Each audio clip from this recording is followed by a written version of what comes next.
Get on your knees now. Harrison Thorne's voice exploded through the ballroom.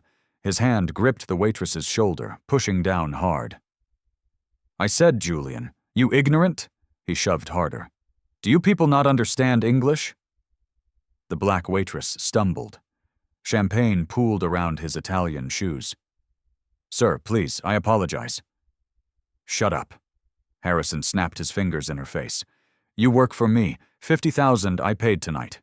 You're nothing. His wife, Victoria, stepped closer, pouring her own champagne onto the woman's uniform. Oops, clean that too. Laughter erupted from their circle. 200 guests watched. Phones recorded everything. Harrison placed his shoe near her hand. Shine them while you're down there.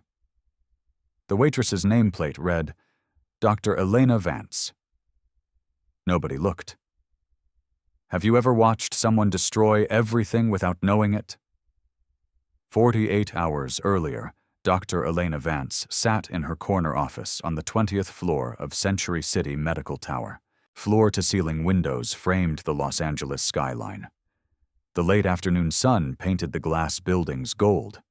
Her desk held 3 things: a surgical textbook, a cold cup of coffee, and a manila folder marked Vanguard Foundation Confidential. Elena opened the folder. Her assistant, Arthur, had flagged 12 complaints from former Vanguard employees, all people of color, all claiming discrimination, all signed NDAs and paid to disappear.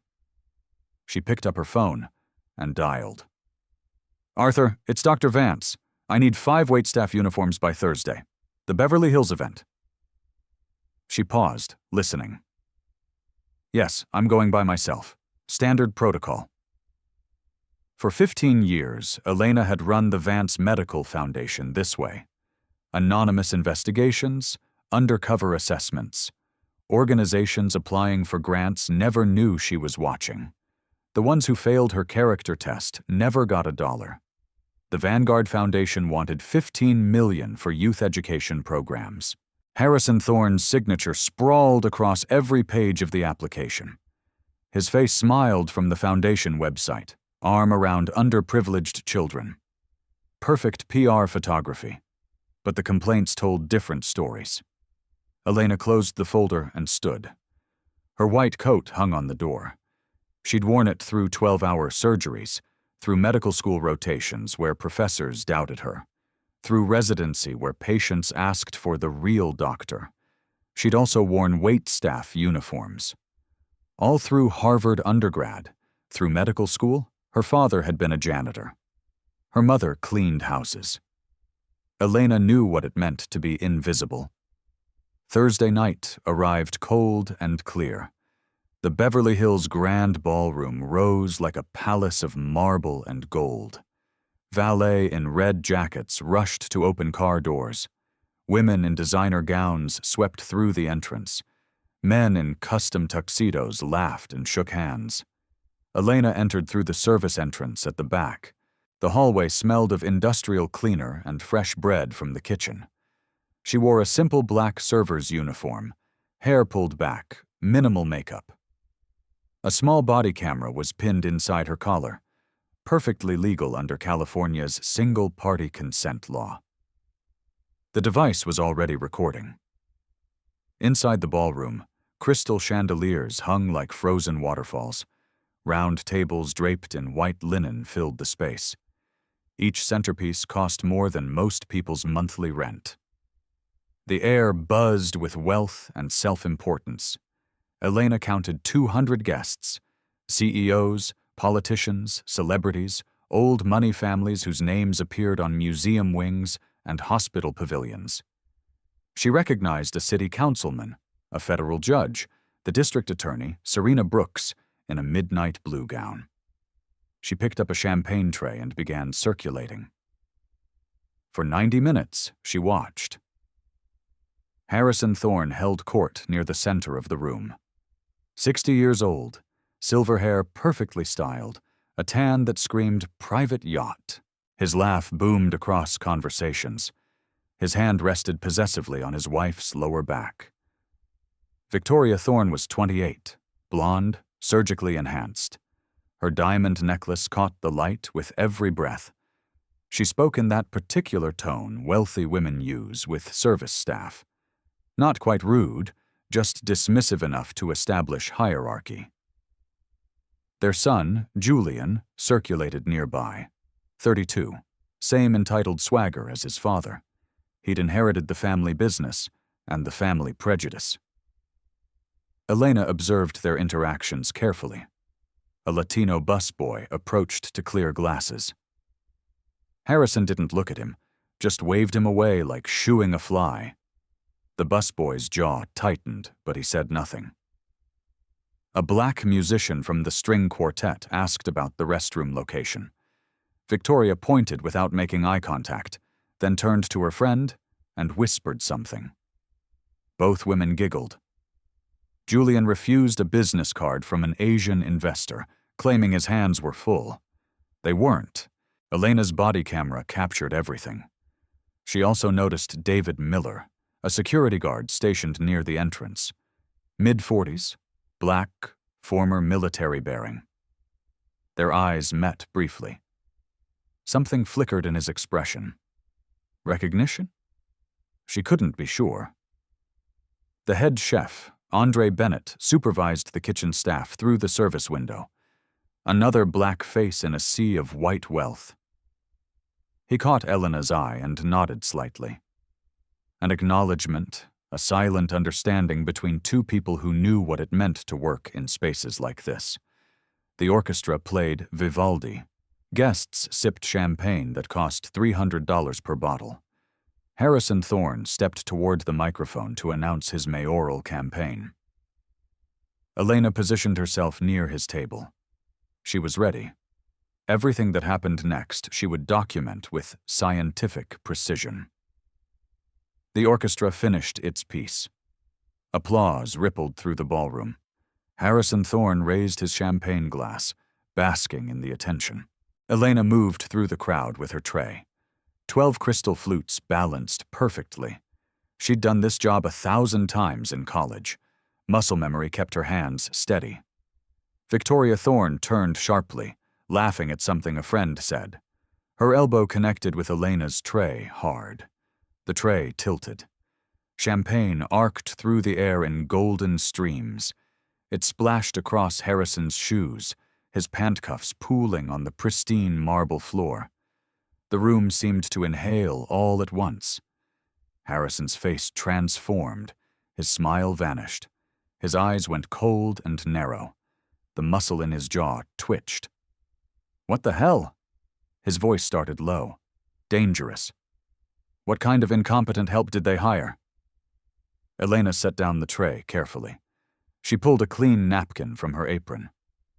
Sir, I sincerely apologize. Please, let me— You sincerely apologize? Harrison's voice climbed louder, heads turned throughout the ballroom. You just ruined a $500 shoes and you think sorry covers it? Victoria stepped back, one hand over her mouth, but her eyes gleamed with something that wasn't shock. It was anticipation. Sir, it was an accident. Elena kept her voice level, professional. I take full responsibility. I'll clean this immediately. An accident? Harrison laughed. The sound held no humor. That's what you people always say, always making excuses. The words, you people, hung in the air like smoke. Conversations around them died. A woman in a red dress froze with her fork halfway to her mouth. A man set down his wine glass carefully, as if any sudden movement might shatter something. What ghetto did they pull you from? Harrison stepped closer. His cologne was expensive and overwhelming. Can't even carry a tray without screwing up.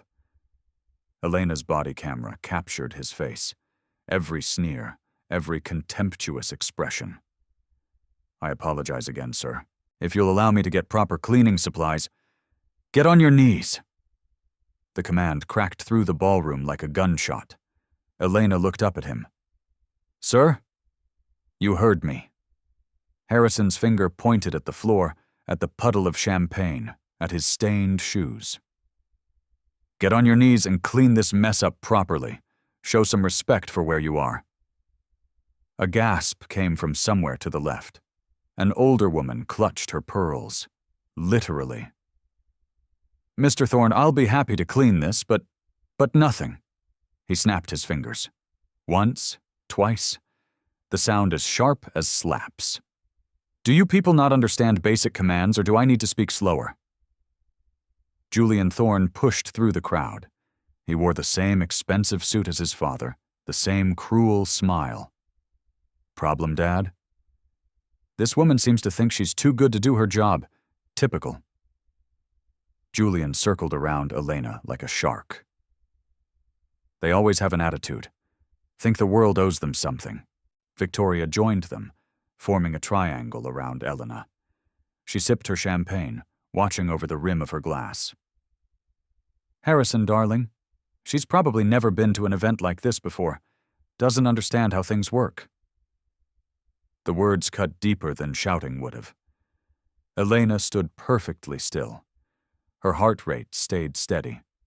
Years of surgical training had taught her to remain calm when everyone else panicked. She was aware of the live stream camera mounted on the far wall. The red light blinked steadily. "I understand perfectly, ma'am." Elena met Victoria's eyes. "I'm here to serve guests professionally. I'll clean this properly with appropriate materials." "You'll clean it now." Harrison's hand shot out. He gripped Elena's shoulder. His fingers dug in hard enough to bruise. "On your knees. I'm not asking again." He pushed down, his strength and weight behind it. Elena's knees bent. Not from weakness, from calculation. She lowered herself slowly, maintaining eye contact with the live stream camera. Every second documented, every witness recorded. The marble floor was cold and hard beneath her knees. Harrison's satisfied smirk spread across his face. He looked around the ballroom, making sure everyone watched.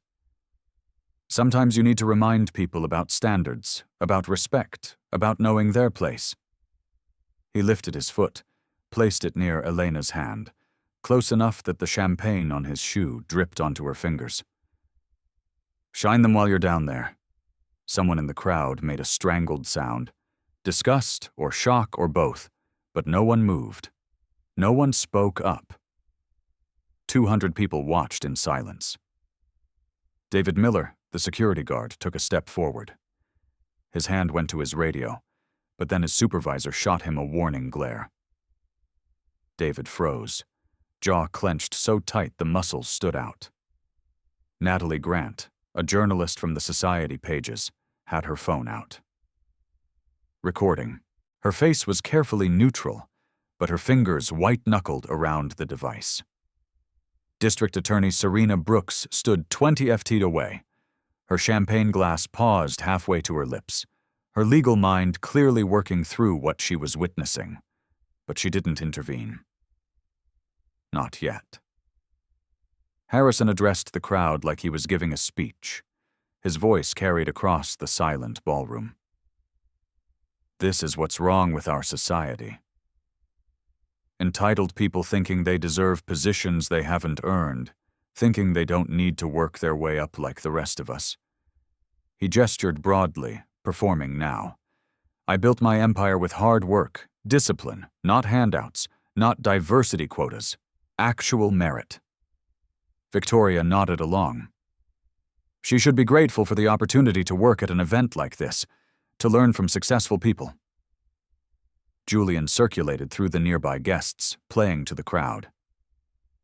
"Dad's just keeping it real, teaching life lessons. Someone has to." A few people laughed, nervous, uncomfortable laughter. Others looked away. Some edged toward the exits, but most stayed watching. Silent witnesses. Elena remained kneeling. She counted the seconds. 15, 20, 30. Her body camera recorded Harrison's face above her. The contempt, the satisfaction, the casual cruelty of someone who'd never faced consequences. 45 seconds on her knees. Harrison finally waved his hand dismissively. "Get out of my sight. You're fired. Don't expect payment either. You're lucky I don't sue you for property damage." Elena rose slowly, gracefully. She picked up the serving tray. Her uniform was wet with champagne. Her knees ached from the hard marble. "Send someone qualified next time," Harrison called after her, his voice dripping with disdain. "Someone who actually knows how to serve properly. Someone who understands their role." The crowd parted as Elena walked toward the service exit. Every step was measured, every movement was controlled. She could feel 200 pairs of eyes on her back. Behind her, Harrison returned to his champagne and his conversation, already forgetting her, already moving on. The event coordinator rushed over, a thin woman with panic in her eyes. "Ma'am, I'm so sorry. Mr. Thorne insisted." "It's not your fault." Elena's voice remained steady. "He wants you to leave immediately. I'll make sure you're paid for your time."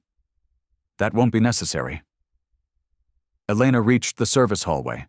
The door swung shut behind her, muffling the orchestra music and the buzz of conversation. She took 3 steps toward the exit. Julian Thorne blocked her path. He wasn't smiling anymore. His face held something harder, meaner. "Not so fast." Elena stopped. "Excuse me? What's in your pockets?" Julian's arms crossed over his chest. "Empty them." "I'm sorry?" "You heard me." He stepped closer. Too close, invading her space deliberately. "Empty your pockets. Show me what's in that apron. Can't be too careful with thieves." The word landed like a slap. "I haven't taken anything." Elena kept her voice level. "I'd like to leave now." "You'll leave when I say you can leave." Julian pulled out his phone. "Dad, back here." Harrison's footsteps echoed down the marble hallway. Victoria followed, heels clicking. Both still held champagne glasses. Harrison's eyes lit up when he saw the scene, like he'd found a new game to play. "What's wrong, son?" "She's trying to leave. I think we should check her pockets first. You know how these people are." Harrison nodded slowly, a snake evaluating prey. "Good thinking. These types always steal. It's in their nature." He raised his voice. "Security! I need security back here now." 3 guards appeared. David Miller was among them, face carefully blank. "This woman needs to be searched before she leaves," Harrison announced. "I have reason to believe she's stolen property." Elena looked directly at David. Their eyes met. She saw the conflict there, the disgust with what he was witnessing, but also the fear, the knowledge that speaking up meant losing his job. "Sir," David said carefully, Maybe you should do your job," Harrison cut him off. "Or you can join her in the unemployment line." David's jaw tightened, but he stayed silent. Julian stepped forward and grabbed Elena's small server purse. His hand yanked the strap hard. "Let's see what we have here." "You have no legal authority to search my belongings." Elena's voice stayed calm. "This is assault." "Assault?" Julian laughed. He pulled harder. The strap cut into Elena's shoulder. "This is private property. We have every right." Harrison moved closer. His breath smelled of champagne and arrogance.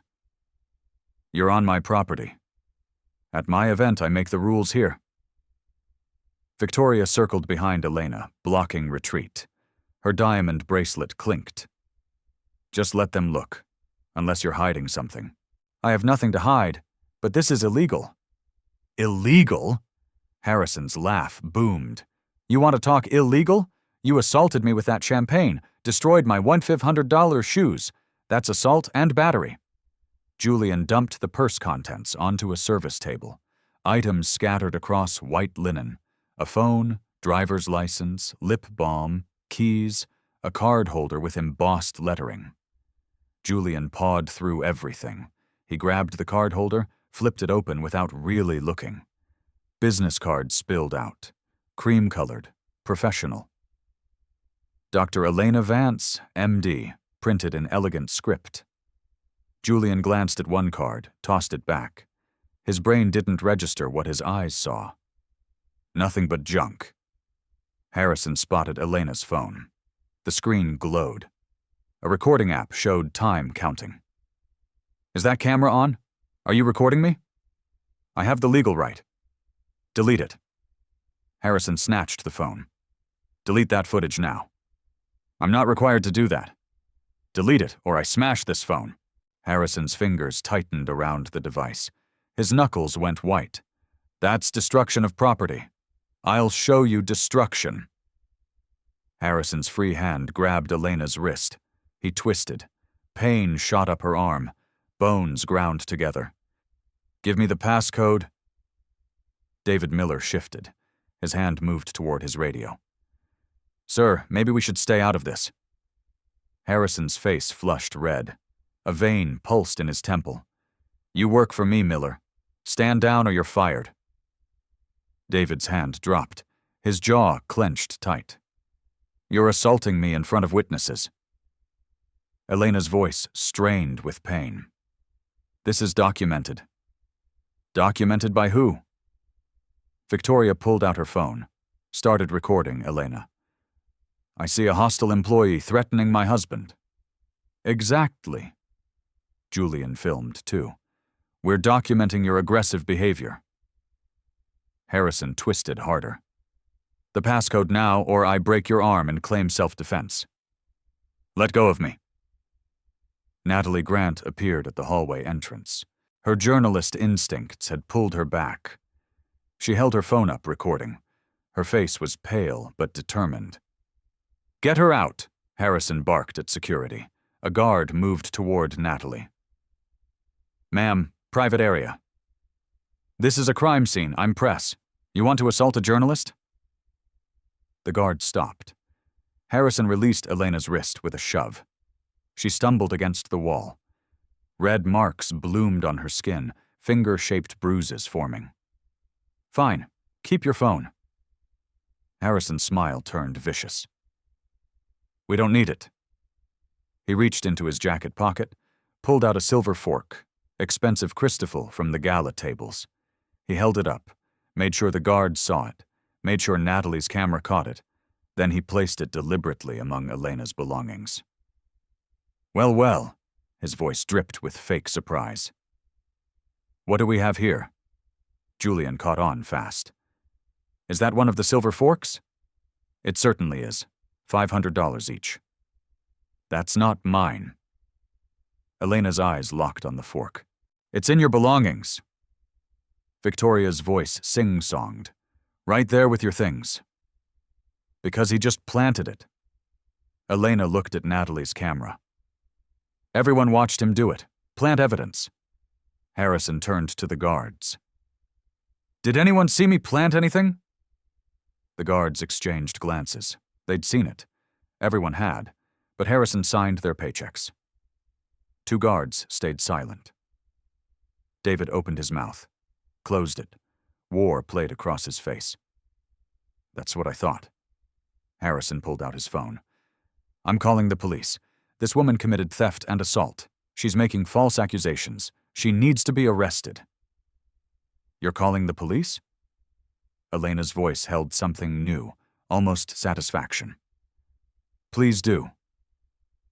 Harrison paused, something in her tone, but ego pushed him forward. Oh, I will. And I have friends at the department. He dialed. Yes, Harrison Thorne here. I need officers at the Beverly Hills Grand Ballroom immediately. Theft and assault. The suspect is still here. Pause. Yes, that Harrison Thorne. He ended the call, smiled at Elena. 20 minutes, then you're done. Maybe we should... David tried. Maybe you should make sure she doesn't run. Harrison pointed at a chair. Sit her down. If she moves, use force. Julian grabbed Elena's arm, steered her roughly to the chair. Sit. Elena sat because she was documenting every second, every crime on camera. Victoria brought champagne, stood over Elena, sipping slowly, looking down like a queen. You should have known your place. I know exactly where my place is. Elena met her eyes. Do you know yours? Victoria's smile faltered. Then she laughed. My place? I'm married to a billionaire. I'm standing. You're sitting waiting for the police. We both know our places. Harrison paced. Phone out. Call after call. Judge Morrison, Harrison Thorne. I have a situation. Need a favor. Another call. Captain Barnes, my officers are coming. Need this handled right. Elena watched him pull strings, build walls of corruption and privilege. Julian posted on social media, fingers flying. Caught a thief at our charity gala. This is why we need better background checks. Within minutes, hundreds of likes, comments poured in. Most supportive. District Attorney Serena Brooks appeared, her legal mind cataloging violations. Harrison, what's happening? Serena, this woman stole from my event, assaulted me when confronted. Serena looked at Elena, at the wrist marks, at scattered belongings, at the convenient fork. I see you witnessed the champagne incident, Victoria added. You saw how aggressive she was. I saw champagne spilled. Serena's voice stayed neutral. I'll wait for the police too. Harrison beamed, the DA on his side, or so he thought. Sirens wailed, growing louder. 2 patrol cars arrived. Officers Hayes and Chen entered. Hayes looked tired, skeptical. Chen's sharp eyes took in everything. Mr. Thorne? Hayes asked. Hayes. Officers, thank you. Harrison extended his hand. I'm Harrison Thorne, Thorne Properties. I'm sure you've heard. What's the situation? Harrison's smile tightened. This woman stole from my event. Silver fork, $500. When confronted, she became violent, destroyed property, assaulted me. He pointed at Elena. Full charges, theft, assault, battery. I want her arrested now. Chen examined the table. His eyes lingered on the business cards. He said nothing. Hayes turned to Elena. Stand up, ma'am. Elena stood slowly, controlled. Officer, I'm happy to cooperate, but everything he said is false. Of course, she says that. Julian stepped forward. They always lie. Sir, step back. Chen's hand rose. We'll get everyone's statement. Nothing to investigate, Harrison insisted. Multiple witnesses, evidence right there. Just arrest her. Hayes touched Elena's arm. Official, you're detained for investigation. I understand, but officer, you should know something first. Don't let her manipulate you, Harrison interrupted. These people say anything. Sir, let her speak. Chen's voice sharpened. Elena met Chen's eyes. I didn't steal anything. That fork was planted. He took it from his pocket. My body camera recorded everything. Harrison laughed, sharp and loud. Body camera? A waitress with a body camera? Ridiculous. The camera is pinned inside my collar, recording since I arrived. Everything uploaded to cloud storage. The assault, illegal search, planted evidence, all documented. Hayes frowned. You're required to disclose the recording. Single-party consent law applies. I'm the party. I consented. Completely legal. I can provide footage right now. Harrison's face changed. First crack in confidence. She's bluffing. I'm not bluffing. Elena looked at Chen. Before this escalates, officer, verify my identity thoroughly. Run my license through your database. What does identity have to do? Julian started. Everything. Chen pulled out his tablet. License? Elena gestured. There, California driver's license. Chen picked it up, scanned, tapped his tablet, waited for database loading. His expression changed. Subtle but definite. What is it? Hayes looked at the screen. Sir, there's additional information. Multiple professional credentials. Harrison waved dismissively. I don't care if she's employee of the month somewhere. She stole from me. He dialed the speaker. Robert, Harrison Thorne, Need you at the Grand Ballroom prosecuting theft and assault. Need my lawyer." Victoria touched his arm. "Harrison, maybe let her go." "No, this is about principle, standards, respect." He turned to the gathered crowd, event staff, guests. Natalie is still recording. "This is what happens when we lower the bar. Prioritize diversity over merit. Some people need to earn their place, not have it handed to them. I built my empire with hard work, discipline, not handouts, not quotas, merit, and I won't stand by while someone disrespects that." Elena watched him dig deeper. Every word, another shovel of dirt. Chen looked up from his tablet, professional mask in place. "Ma'am, spell your full legal name for the record." "Dr. Elena Angeline Vance, V-A-N-C." The word doctor hung in the air. Harrison's eyes narrowed. "Doctor of what? Fast food?" Chen didn't smile. "Sir, Dr. Vance is a board-certified neurosurgeon, Johns Hopkins Medical School, Harvard undergraduate, multiple active medical licenses." Silence. Harrison's smirk froze. His mouth opened, closed. Nothing came out. "Neurosurgeon?" Julian's voice cracked. "That's impossible. She's a waitress." Officer Hayes leaned over Chen's tablet. His eyes scanned. His expression shifted from skeptical to stunned. "Johns Hopkins, Harvard Medical School, board certifications in neurosurgery and critical care." He looked at Elena. Really looked. "Ma'am, I apologize." "How could you know?" Elena's voice stayed level. "That was the point." Chen scrolled. "There's more. Board chair of the Vance Medical Foundation, $800 million endowment." Natalie Grant stepped forward, phone still recording. "The Vance Foundation, the medical research and scholarship organization?" Elena nodded once. "You're that Dr. Vance? You saved Congressman Miller's daughter, emergency surgery. It was all over the news." The hallway crowd swelled. More guests pushed through. Phones out, recording, whispering. Harrison's face went white, sheet pale. "You were investigating? That's entrapment. You set me up." "No, Mr. Thorne." Elena's voice cut sharp and clear.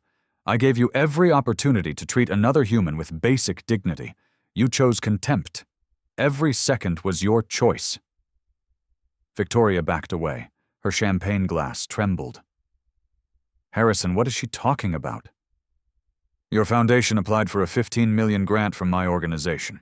We investigate all applicants. Standard practice. Anonymous cultural assessments." Harrison loosened his tie. His hand shook.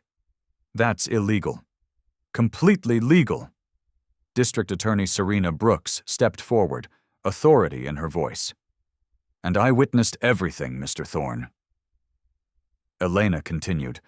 "Your foundation received 12 complaints from former employees, all people of color, all claiming discrimination, all signed NDAs and paid to disappear. I needed to see if the complaints were valid." She gestured to her collar camera.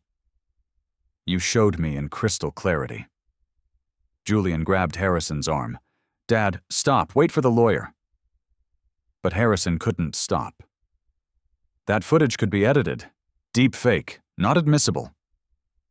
Serena pulled out her phone. "Properly authenticated video is absolutely admissible. I witnessed it live. I'll testify." Officer Chen spoke. "Dr. Vance, can we see the footage?" Elena reached for her belongings, pulled out a laptop from the bag Julian had dismissed. She opened it. Keystrokes, cloud storage loaded, multiple video files, time-stamped, encrypted. She turned the screen towards the officers, pressed play, crystal clear footage, Victoria bumping the tray, Harrison's rage, his demands, the kneeling, his shoe near Elena's hand. Every humiliating second. Then the hallway. Julian's illegal search. Harrison twisting Elena's wrist. The planted fork. Harrison pulling it from his own pocket, placing it deliberately. No ambiguity. Pure evidence. Harrison watched himself commit crime after crime. His skin went green. Real-time upload to encrypted servers. Elena's voice stayed professional. Time-stamped, geotagged, blockchain verified, impossible to alter. Natalie checked her phone. Dr. Vance, this gala was live-streamed. 2,000 live viewers. The clip is viral. 75,000 views. Still climbing. Julian grabbed his phone. His face drained white. Dad, she's right. Twitter, Instagram, TikTok, everywhere. Harrison snatched the phone. His hands shook. He watched himself. His own words. Get on your knees, you people. Hundreds of comments. Thousands, furious. No, Harrison shouted. Delete it. Take it down. Too late. Natalie's voice was flat. News networks are picking it up. CNN, MSNBC, Fox. Top trending story. David Miller finally spoke. Mr. Thorne, I tried to warn you. Harrison spun. Warn me about what? I recognize Dr. Vance. She operated on my daughter 2 years ago. Brain tumor. Saved her life. Pro bono. A woman pushed through the crowd. Dr. Vance funded my nephew's scholarship. $200,000. Chef Andre appeared. She donated our culinary school renovation. $500,000. More voices, more people. She paid for my mother's surgery. She funded our community clinic. She saved my son. Harrison backed against the wall, trapped, surrounded. Your $15 million grant, Elena's voice cut through. Denied permanently. I'm contacting the 12 other foundations you're soliciting. They'll receive my full report with video evidence. You can't. I absolutely can. Serena Brooks turned to the officers. Arrest Harrison Thorne. Assault and battery. False imprisonment. Filing false police report. Evidence tampering. Civil rights violations. Hayes pulled out handcuffs. Mr. Thorne, turn around. You can't arrest me. I own half this city. I have the mayor on speed dial. I know exactly who you are. Hayes approached. And now 2 million people know who you really are. Harrison backed away. I'll have your badge. My lawyers will destroy you. Your lawyers will be busy. I'm filing federal civil rights charges. Elena collected her belongings calmly. Mrs. Thorne, you're being detained. Chen turned to Victoria. You participated in harassment. Victoria's glass shattered on marble. I didn't do anything. You poured champagne on Dr. Vance. That's assault. Mr. Thorne, Jr., you're detained too. Chen blocked Julian's retreat. Illegal search, battery, false imprisonment, defamation. Hayes reached for Harrison's wrists. Turn around. Harrison jerked away. This isn't over. I always win. Not this time. Elena's voice was quiet, but carried. The handcuffs clicked shut. Cold metal. The sound echoed. David Miller stepped forward. I'll escort them. Through the main entrance, Serena added. Past all the guests, past all the cameras. Harrison's face crumpled. No, the back exit, please. You wanted everyone to know their place. Elena tucked away her cards. Now everyone will know yours. David led Harrison toward the ballroom. Victoria stumbled behind in heels, cuffed. Julian followed, head down. The crowd parted, 200 people watching. Camera flashes exploded, phones held high. Harrison's last words, "This isn't over." Elena's quiet response, "Yes, it is." The LAPD West Bureau booking room smelled of disinfectant and stale coffee. Fluorescent lights hummed overhead. Harrison Thorne stood against the height measurement wall. His tuxedo wrinkled. His bow tie hung loose. The camera flashed. His mugshot captured everything. Face pale, eyes wide with disbelief, mouth set in angry denial. Victoria's photo came next. Mascara streaked down her cheeks. Diamond necklace confiscated. She looked smaller, diminished. Julian stared at the floor, refused to look at the camera. The officer told him 3 times to lift his chin. Harrison demanded his phone call. I need my lawyer, my judge friends, the police chief. This is unlawful detention. The booking officer didn't look up. You'll get your call. Wait your turn. Do you know who I am? Yes, sir. We all know now. She gestured to a TV in the corner. CNN played on mute. Harrison's face filled the screen. The chyron read, Billionaire arrested after viral racist abuse video. Harrison went white. Victoria broke down in the holding cell. Her sobs echoed off concrete. Harrison, what have you done? Our reputation, our friends, everything. Julian scrolled through social media. His hands shook. Dad, it's everywhere. Within 1 hour, Chaudhry Billionaire kneeling trended worldwide. The video hit 2 million views, then 3 million. The number kept climbing. News headlines everywhere. Billionaire forces doctor to kneel. Neurosurgeon humiliated by mogul. Hidden camera captures shocking racism. Cable news ran split screens. Harrison's booking photo. Dr. Vance's professional headshot. Harvard. Johns Hopkins. 800 million foundation awards. Lives saved. The contrast was devastating. Thorne Properties stock dropped 8% at opening. Trading halted twice for volatility. Investors dumped shares. The board called emergency meetings. By noon, 3 major investors demanded Harrison's removal. By close of business, the entire board voted. Harrison Thorne was suspended as CEO. Julian was placed on administrative leave. His nameplate was removed, keycard deactivated. Security escorted him out. The company spokesperson read a statement. Her voice shook. Thorne Properties does not condone discrimination. We are conducting a full investigation. Reporters shouted questions. She fled inside.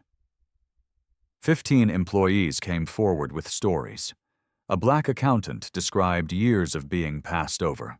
A Latina property manager explained pressure to reject minority applicants. An Asian IT specialist shared emails where Harrison used slurs. A law firm announced a class action lawsuit. 23 former employees joined immediately. Harrison's lawyer, Robert Sterling, finally arrived. Expensive suit, expensive briefcase. He looked exhausted. Harrison, don't say anything, not one word. Get me out of here. Bail hearing tomorrow, $500,000 each. That's pocket change, I'll pay now. It's symbolic. They're making a point, and federal prosecutors are reviewing hate crime charges. Victoria made bail within 3 hours. Her family's money. She returned to their Bel Air mansion. Gates surrounded by news vans. Reporters shouting, cameras flashing. Inside, her phone buzzed constantly. Her book club removed her. Her charity board requested resignation. The country club suspended her membership. 4 friends blocked her number. She poured wine with shaking hands, then threw the glass against the wall. Harrison refused to post bail immediately. Pride. Stubbornness. I won't give them satisfaction. He spent the night in county lockup. The cell smelled of sweat. His cellmate recognized him from TV, laughed. You're that dude who made the doctor kneel? Man, you're stupid. Harrison didn't sleep. He stared at the concrete ceiling. This wasn't supposed to happen to people like him. Morning came. His lawyer convinced him to post bail. The perp walk was worse than going in. 100 cameras. 1,000 shouted questions. Harrison kept his head down. His face told everything. A man whose world collapsed in 24 hours. Dr. Elena Vance held a press conference that afternoon. Her foundation office, professional, composed. She wore a white coat, stethoscope around her neck. This isn't about revenge. It's about accountability and systemic change. I'm announcing a $50 million fund for discrimination victims. Free legal support through my foundation's Civil Rights Division. She took no questions about Harrison, refused to gloat, maintained dignity throughout. The contrast made Harrison look worse. That night, Harrison's publicist posted an apology. 2 a.m. timing. Cowardly. I sincerely apologize for my behavior. I was under stress. This doesn't reflect who I am. The internet destroyed it instantly. Stress made you racist? This is exactly who you are. We watched you for 45 minutes. The apology never mentioned Dr. Vance by name or title, just the individual involved. Twitter exploded. He can't even say her name, still disrespecting her. This isn't an apology. By morning, Harrison had lost everything. Reputation, company, social standing, freedom hanging by a thread. The legal consequences were just beginning. 1 week after the arrest, FBI agents arrived at Thorne Properties headquarters. They carried boxes, warrants, hard drives for evidence collection. Employees watched through glass walls as federal investigators photographed documents and seized computers. The FBI opened a civil rights investigation. 15 years of business practices under scrutiny. Housing discrimination. Statistical patterns of rejecting minority tenants while accepting white applicants with identical credentials. The Department of Justice joined. They found government contracts won through falsified diversity initiatives, fake minority-owned subcontractors, photoshopped images of diverse teams, lies on federal forms. The IRS audited the Vanguard Foundation. Charitable deductions that weren't charitable, money funneled to Harrison's personal accounts, tax fraud inside the company. Silent employees finally spoke. An IT specialist provided internal emails, coded phrases like cultural fit and neighborhood preservation that meant no black renters. Harrison's digital trail was extensive and damning. The criminal trial was set for 6 weeks out. People versus Harrison Thorne. Assault, battery, false imprisonment, civil rights violations, filing false police reports, evidence tampering. District Attorney Serena Brooks announced she would personally prosecute. This case represents everything wrong with unchecked power. We will seek maximum penalties. Harrison hired Robert Sterling and Associates, $2,000 per hour. Defense strategy. Claim misunderstanding. Heat of moment. Not racially motivated. But finding character witnesses proved impossible. Harrison's friends disappeared. Phone calls unreturned. People who'd smiled at his galas now claimed they barely knew him. Pre-trial depositions leaked. Harrison's answers made everything worse. I built this city. I deserve respect. She was just a waitress that night. His lawyer begged for remorse. Harrison refused. I won't apologize for having standards. Victoria filed for divorce in week 3. Her lawyer advised cutting ties, protecting assets. She also agreed to cooperate with prosecutors, immunity for testimony. She provided texts, recordings, 5 years of Harrison's racist dinner party remarks. Julian negotiated a plea deal. His lawyer was realistic. You're facing 3 felonies. Take the deal. Julian agreed to testify against his father, reduced charges, probation instead of prison, community service, the son who turned on his father. The trial began Monday morning.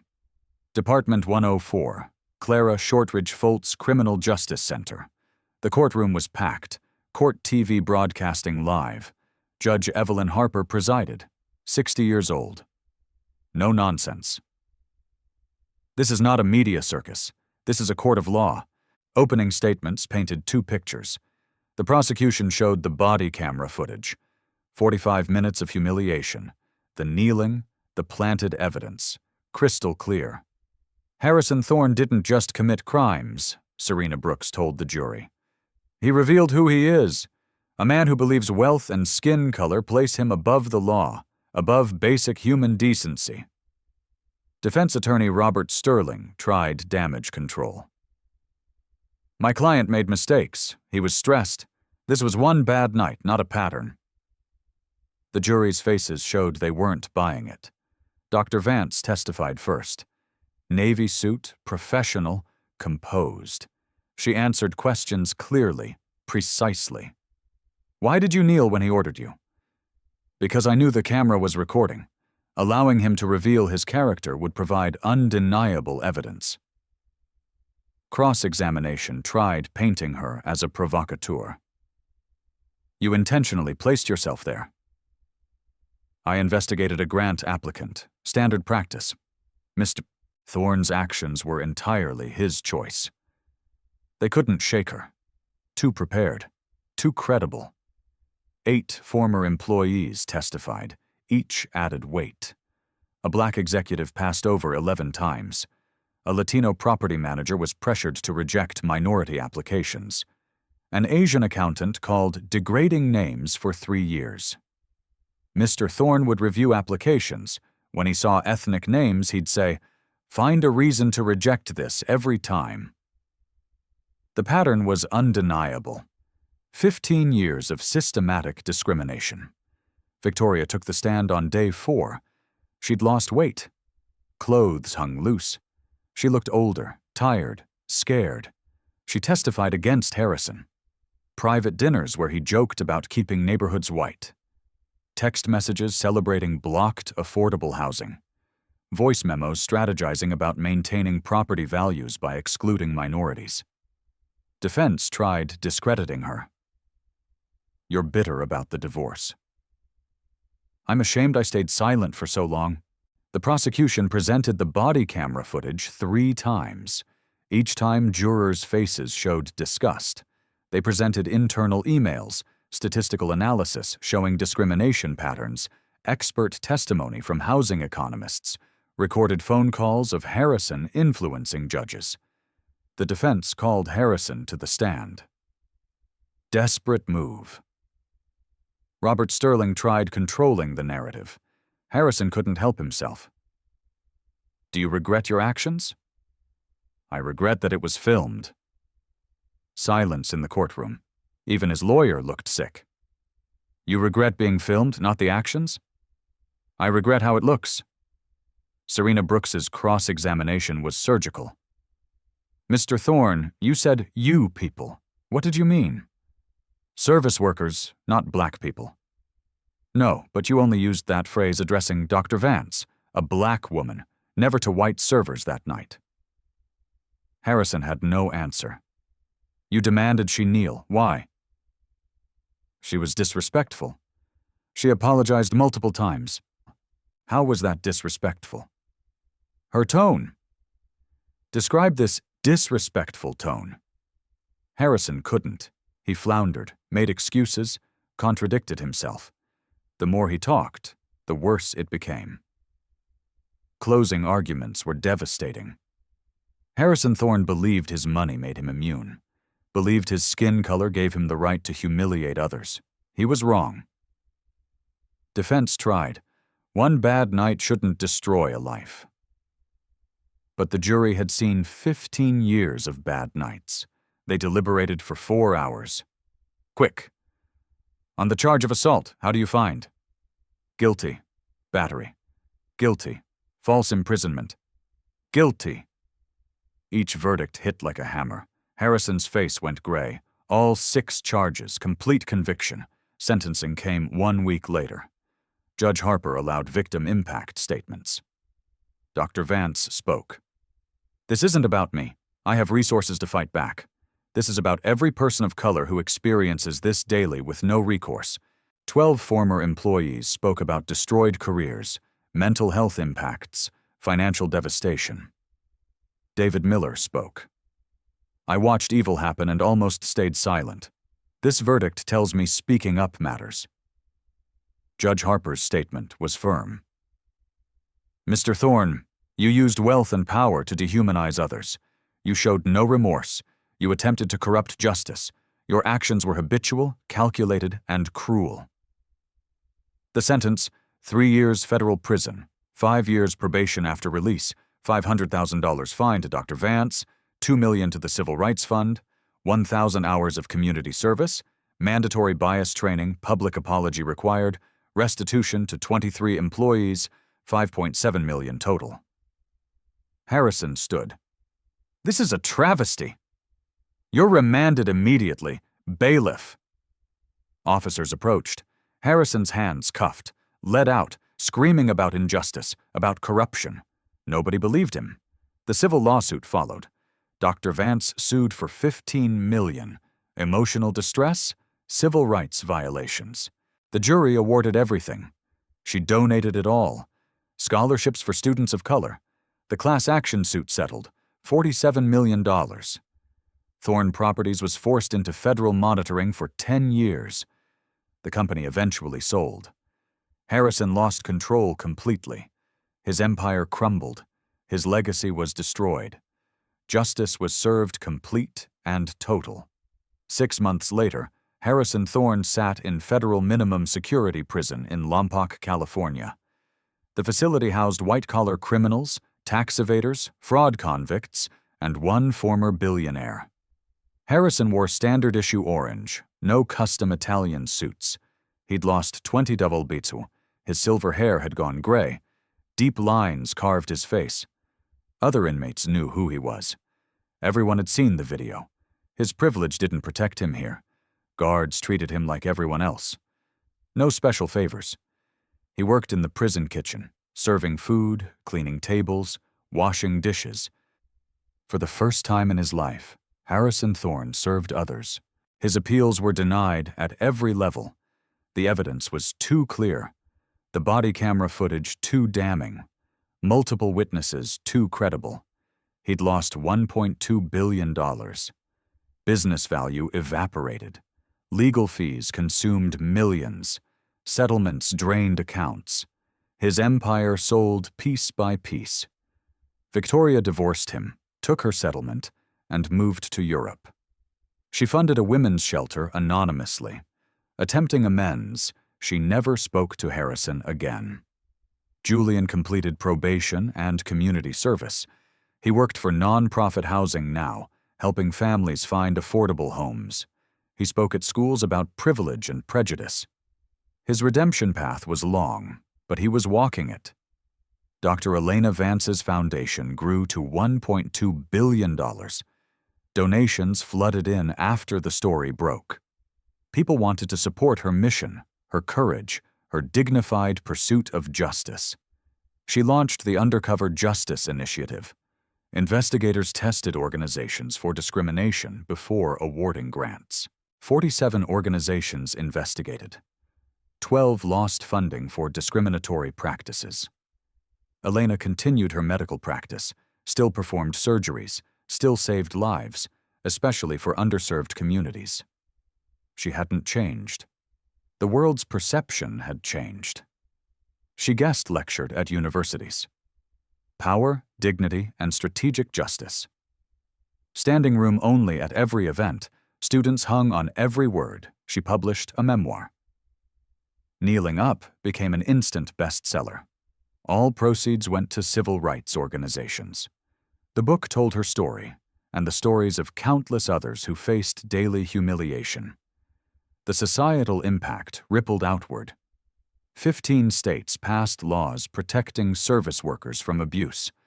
Body cameras became standard for philanthropic investigators. The Thorne case was cited in 67 discrimination lawsuits. Corporate America took notice. Genuine bias training replaced checkbox exercises. Fear of becoming the next Thorne motivated real change. Harvard Business School created a case study. The Thorne Collapse: How Bigotry Destroys Value. The Mustot billionaire kneeling evolved into the Dignity for All movement. Service workers shared stories, 10,000 testimonials and counting. The restaurant industry adopted customer behavior standards.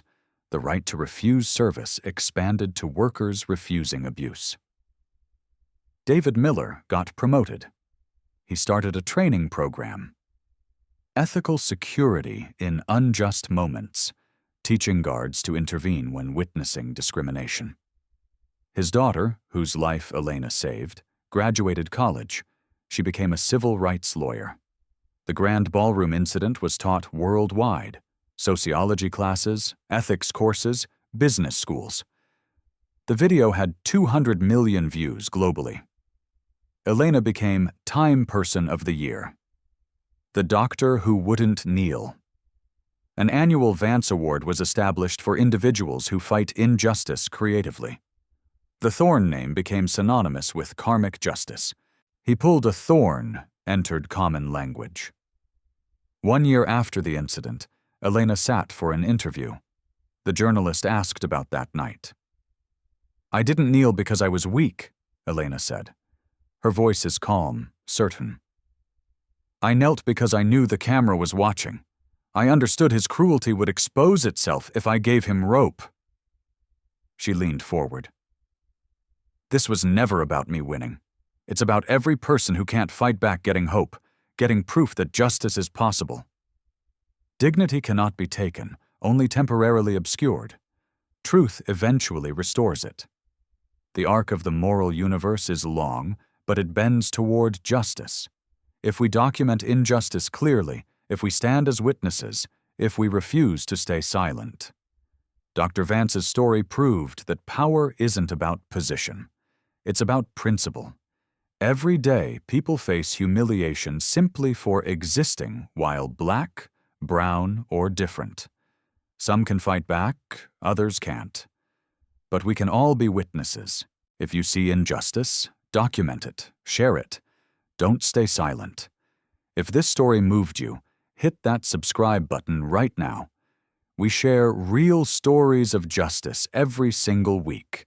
Stories where the underdog wins, where truth defeats power, where dignity overcomes cruelty. Click the bell icon so you never miss an upload. These stories matter. They remind us that accountability is possible. Drop a comment below. Have you ever witnessed discrimination? What did you do? Did you intervene? Did you stay silent? Share your story. Share this video. Send it to someone who needs to remember that power doesn't always win. That one person with courage and evidence can change everything. Subscribe to Black Voices Uncut now. Turn on notifications. Join this community fighting for dignity and justice. When you see someone being humiliated in public, at a restaurant, a store, an event, what will you do? Will you intervene? Will you record? Or will you look away? Your choice in that moment defines whether you're part of the solution or part of the system that protects people like Harrison Thorne. Which side of history will you stand on when that moment comes? Because it will come, and someone vulnerable will be watching to see if anyone like Dr. Vance, or like you, is in the room. We don't polish away the pain or water down the message. We tell it like it is because the truth deserves nothing less. If today's story spoke to you, click like, join the conversation in the comments, and subscribe so you'll be here for the next.